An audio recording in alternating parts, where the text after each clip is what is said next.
အားလုံးပဲမင်္ဂလာပါဇန်နဝါရီလ12ရက်ကနေပြီးတော့18ရက်အတွင်းတနင်္ဂနွေသားသမီးများရဲ့တပတ်စာကံတာကိုပေါ်ကြားမှာဖြစ်ပါတယ်အဲ့တော့တနင်္ဂနွေသားသမီးရဲ့ဒီကာလမှာတော့ကျွန်တော်တို့ဘာလို့ဘာကံရမှမသိဖြစ်နေလိမ့်မယ်ခြေတို့ရကနောက်ဆုံးအခက်နဲ့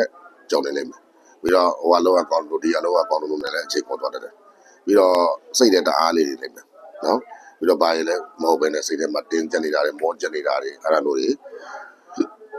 ဖြစ်နေတယ်နောက်တစ်စုံတစ်ယောက်ကကိုမကောင်းတဲ့အတက်ပညာနဲ့ပြူစားထားတယ်လို့စိတ်ထဲမှာခံစားနေရတယ်ပေါ့နော်ပြီးတော့ဒီကာလကကျွန်တော်တို့အလုံးနဲ့ပတ်သက်ပြီးတော့အပြောင်းလဲကြီးမားနော်လောက်တာတွေမကောင်းသေးဘူးပေါ့နော်ပြီးတော့ရင်းနှီးမြှုပ်နှံနေတာတွေလည်းမလုပ်သေးတဲ့အခြေပေါ့ဝေးကြီးကိစ္စကတော့ကျွန်တော်တို့မဝင်တဲ့လောက်ကိုဖြစ်နေတယ်လက်ပိတ်နေတယ်ပေါ့နော်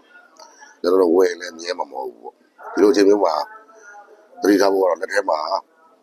ငွေများများစားစားရှိရင်စီးပွားရေးကပြသွားတယ်ကျန်းမာရေးအတွက်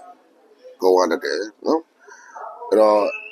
ပြောချင်တာကတော့ကျွန်တော်တို့ဒီကာလမှာမိတ်ဆွေတွေနဲ့အလုပ်နဲ့ပတ်သက်ပြီးတော့ကျွန်တော်တို့ကြိုတင်ပြင်ဆင်တာတွေအဆက်အသွယ်ယူတာတွေတော့ပြုလုပ်တဲ့ကာလဖြစ်ပါတယ်တော့ဒီကာလထဲမှာမိမတယောက်ကနေကိုယ်ရဲ့အလုပ်တို့နော်ဂုဏ်သိက္ခာတို့ကြောက်အောင်ညှို့တော့အောင်လုပ်တတ်တယ်အနည်းကမိတ်ဆွေတွေကိုတော့ကျွန်တော်တို့ဂရုစိုက်ဖို့လိုပါတယ်အဲ့တော့အဲ့လိုညက်လေးပြောတော့ဖို့အတွက်ကိုဂျာတာပြည့်ညနေ3 နာရီမှာပဲကြောင့်တစ်ချက်ဝယ်ပြီးတော့လမ်းမှာလေးလေးနေတဲ့ခွေးတွေကိုကျွေးပါအဲ့လိုပြုလုပ်လိုက်မယ်ဆိုရင်ကိုယ်မှာခက်ခဲနေတဲ့ခက်ခဲတွေပြပြောပြီးတော့ကောင်းကျိုးချမ်းသာများရရှိသွားမှာဖြစ်ပါတယ်ခင်ဗျာ